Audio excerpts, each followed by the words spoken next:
நாட்டில் குடியிருக்கும்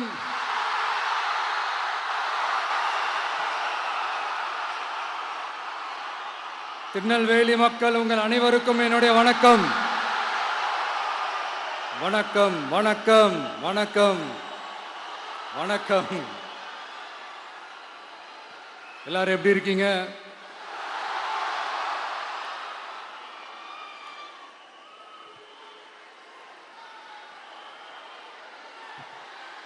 உங்க மகன், உங்க அண்ணன், உங்க தம்பி, உங்க தோழன், உங்க நண்பன், உங்க விஜய் உங்களை தேடி வந்திருக்கிறேன். இந்நேரம் திமுக கையில அந்த முழு பவரும் இருந்திருந்தா, இந்நேரம் ஸ்டாலின் சார் கையில அந்த முழு பவரும் இருந்திருந்தா கண்டிப்பா இந்த நிகழ்ச்சி நடந்திருக்காது. ஏதாவது ஒரு முட்டுக்கட்டையை போட்டு நம்மளை வரவிடாம பண்ணியிருப்பார். ஆனா இப்பதான் அவர் ஒரு அதிகாரம் இல்லாத ஒரு முதல்வரா அப்படியே இருக்கார்ல, ஒரு கேர்டேக்கர் கவர்மெண்ட்னு சொல்லுவாங்க இந்த பீரியட. ஸோ அப்படி இருக்கிறதுனாலயோ என்னமோ கொஞ்சம் ஈஸியா வர முடிஞ்சதுன்னு நினைக்கிறேன். அது மாதிரி இந்த திமுக கவர்மெண்ட் நமக்கு எவ்வளவு பிரச்சனைகள், எவ்வளவு நெருக்கடிகள், எவ்வளவு அவதூறுகள், அவங்களையும் தாண்டி இன்னும் சில பேர் இன்னும் நிறைய அவதூறுகள் எல்லாமே பரப்புனாங்க.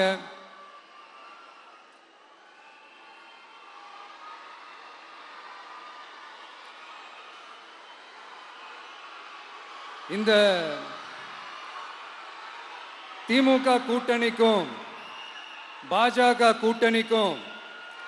கூட்டணியுமே இவங்க ரெண்டு பேருமே வெளியில வேணா தனித்தனியா இருப்பாங்க, ஆனா உள்ளுக்குள்ள இவங்க ரெண்டு பேருமே ஒண்ணுதான். இவங்க ரெண்டு பேருக்குமே ஒரே நோக்கம்தான். அது என்ன நோக்கம் தெரியுமா? உங்களுக்காக நல்லது செய்ய, உங்களுக்காக உழைக்க, உங்களோட கூடவே நிக்க இந்த விஜய் வந்துடக்கூடாது. அதுதான் அவங்களுடைய அந்த நோக்கமே.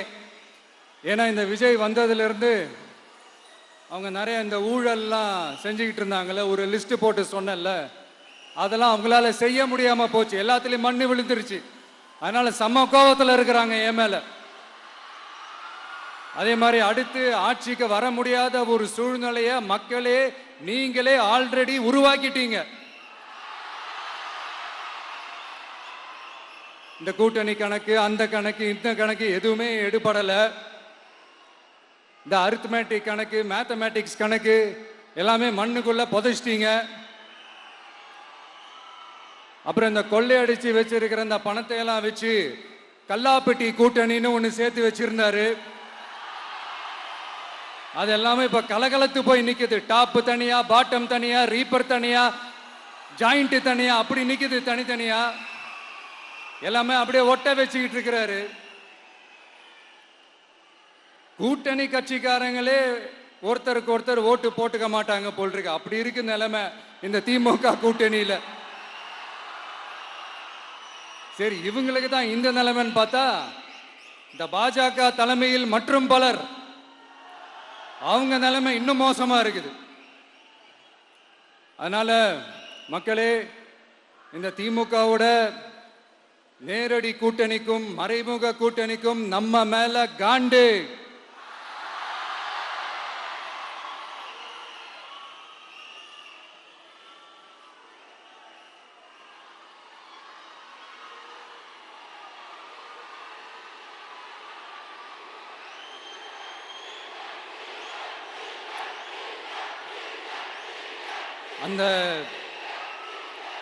அந்த காண்டுக்கு ஒரு காரணம் என்ன தெரியுமா? அவங்க வீட்டிலேயே, அவங்க குடும்பத்திலேயே விசில் சத்தம் பலமா கேக்குதான்.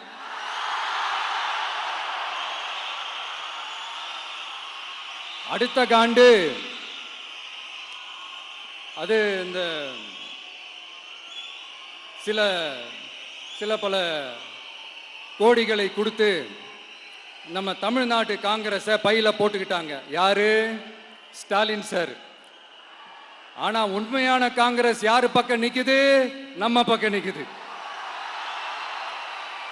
சிறுபான்மை மக்களோட அந்த திமுக சாயம் வெளுத்து போச்சே. இந்த விஜய் என்னடானா மதச்சார்பற்ற கொள்கையோட உண்மையான ஒரு முகமா இருக்கிறானே. இந்த சிறுபான்மை மக்கள் வேற இந்த விஜய் பக்கம் தானே நிக்கிறாங்க அப்படின்ட்டு இந்த திமுகவுக்கும் பாஜகவுக்கும் என் மேல காண்டோ காண்டு. அதுக்காக நாம் என்ன செய்ய முடியும்? இந்த 33 வருஷமா ஒவ்வொரு வீட்டுக்குள்ளேயும் ஒவ்வொரு மனசுக்குள்ளேயும் போறதுக்கு நாம் பட்ட பாடு எனக்கு தானே தெரியும். அதனாலதான் நான் முன்னாடியே சொன்ன மாதிரி கட்சி ஆரம்பிச்சுட்டு ஒவ்வொரு வீட்டுக்குள்ளேயும் நான் போல, ஒவ்வொரு வீட்டுக்குள்ளேயும் போனதுக்கு அப்புறம் தான் கட்சியாவே ஆரம்பிச்சிருக்கிறேன்.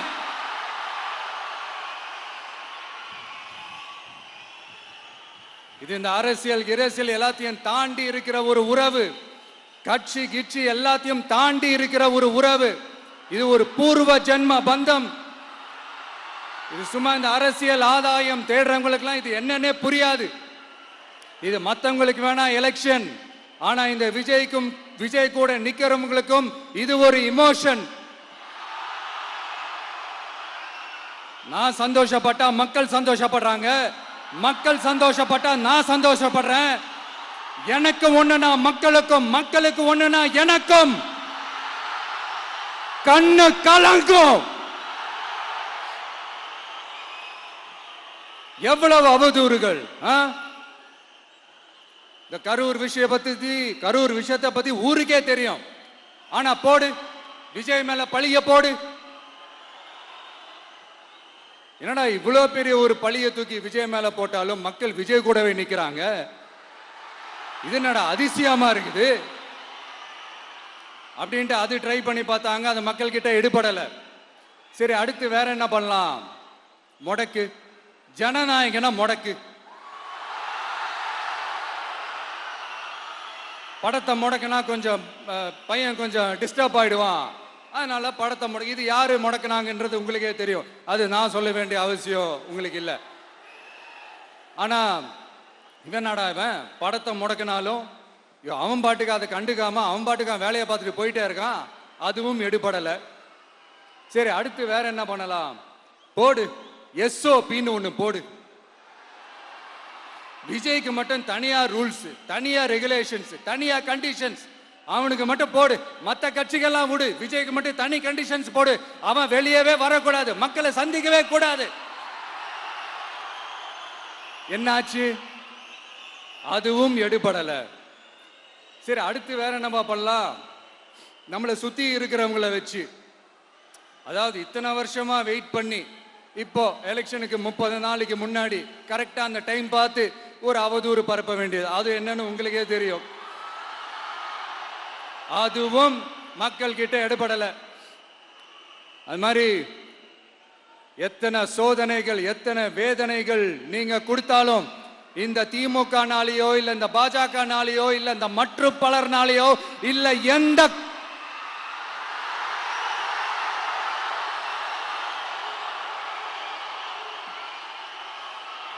வேற யாராலையும் என்ன மக்கள் கிட்ட இருந்து பிரிக்க முடியாதுன்னு சொல்ல வந்தேன். அதைத்தான் சொல்ல வந்தேன்.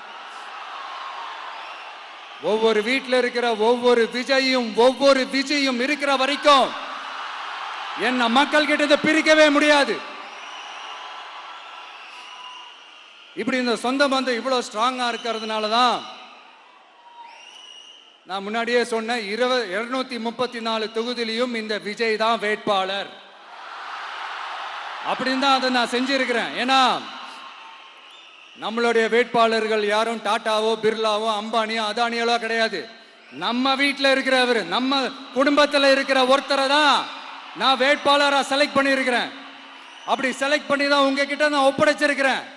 அதனால அந்த வேட்பாளர் வேற, இந்த விஜய் வேற அப்படின்னு நினைச்சிடாதீங்க. இந்த விஜய் தான் வேட்பாளர், அந்த வேட்பாளர் தான் விஜய்.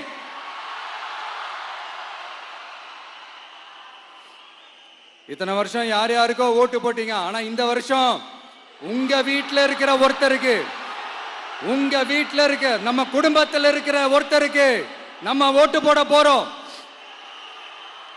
அந்த வேட்பாளர்களுக்கு நீங்க ஓட்டு போடுறது நமக்கு நாமளே ஓட்டு போட்டுக்கிற மாதிரி. அந்த வேட்பாளர் ஜெயிச்சா நாம ஜெயிச்ச மாதிரி. இப்படிப்பட்ட ஒரு எமோஷனலான ஒரு எலெக்ஷனை தமிழ்நாடு இல்ல, இந்தியாவே பார்த்திருக்காது. இது நீங்க எவ்ரி 5 இயர்ஸ் வர ஒரு எலெக்ஷன் மாதிரி இதை நினைச்சிடாதீங்க. இது வேற, இது ஒரு அதிசய எலெக்ஷன்.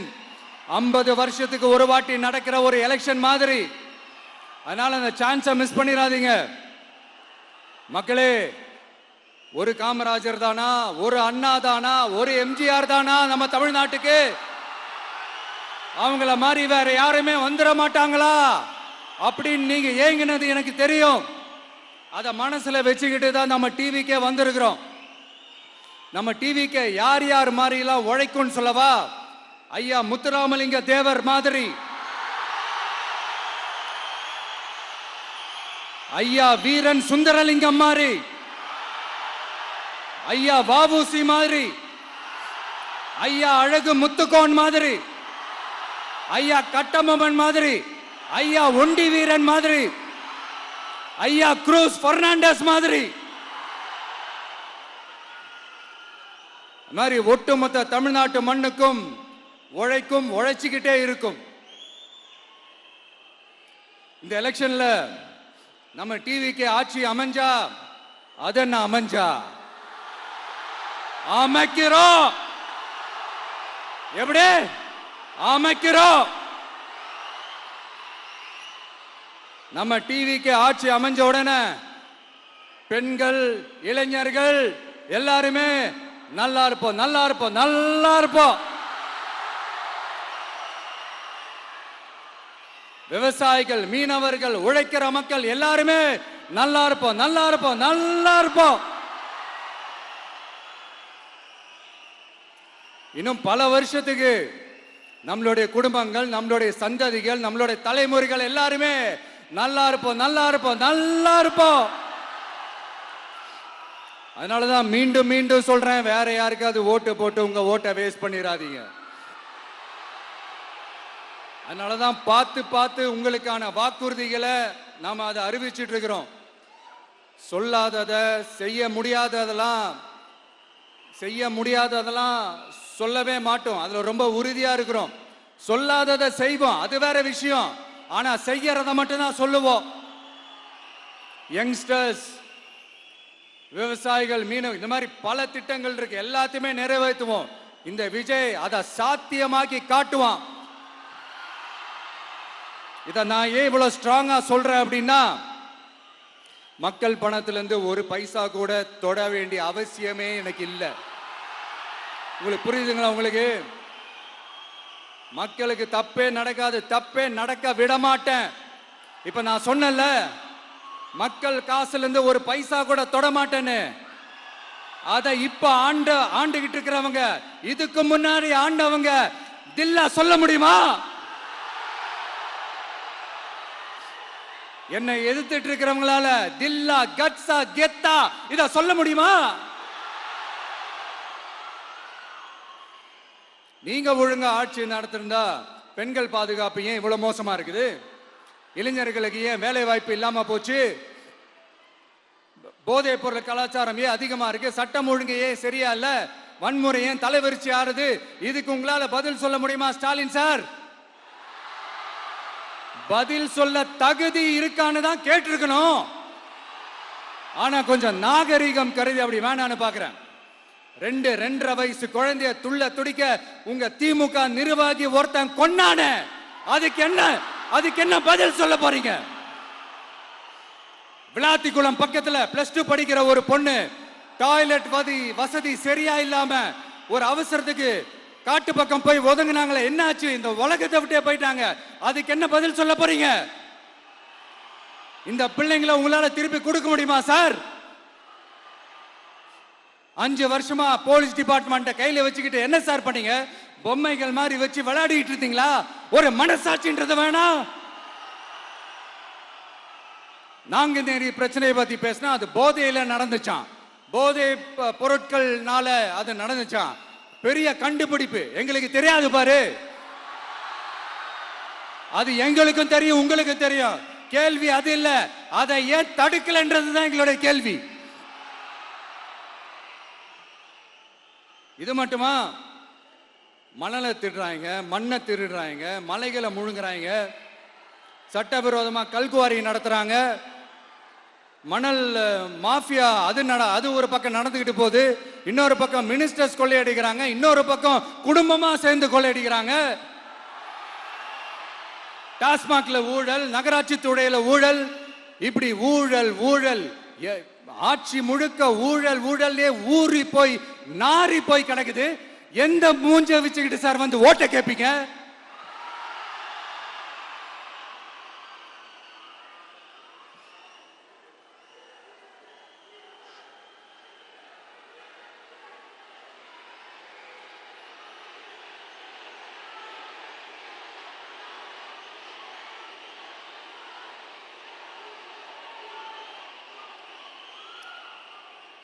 இந்த எலெக்ஷன் சும்மா உங்க பணத்தை எல்லாம் வச்சுக்கிட்டு ஒன்னும் கிழிக்க முடியாது.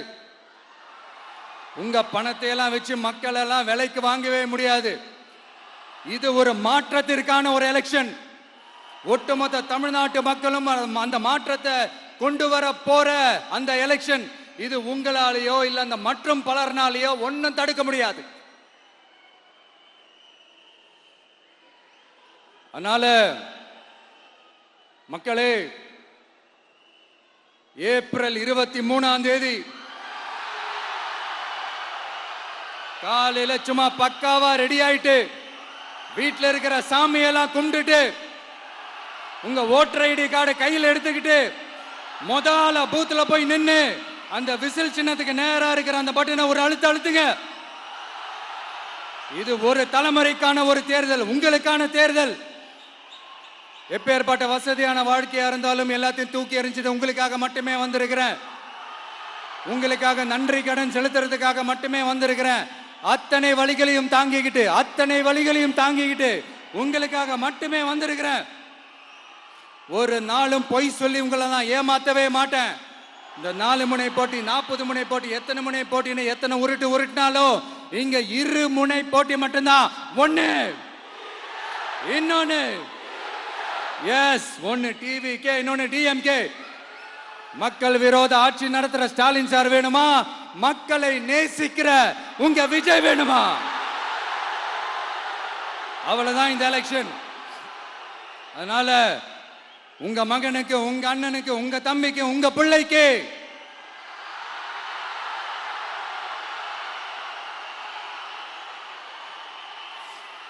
ஒரே ஒரு வாய்ப்பு கொடுங்க. தயவு செஞ்சு விசில் சின்னத்துக்கு ஓட்டு போடுங்க. இது ஒரு விசில் புரட்சி தேர்தலா இருக்கணும். நான் தன்னந்தனியாளு, நீ எல்லாம் நம்ம அப்பாரு, கொஞ்சம் நவந்தனா இங்க 8 கோடி பேரு, மிரல போது ஸ்டேட்டு நம்ம விசில் சத்தம் கேட்டு, நல்ல வங்க வாழ இங்க விசில் கடி ஓட்டே. கடைசி நம்பிக்கை மக்களை தேடி வருது, அதை இறுக்கி புடிச்சு ஒரு வரலாறு எழுது. உங்க விஜய், நான் வரேன். விசில் அடிக்க ரெடியா? கான்பிடண்டா இருங்க, நல்லதே நடக்கும், வெற்றி நிச்சயம். மீண்டும் சந்திக்கும் வரை நன்றி, வணக்கம்.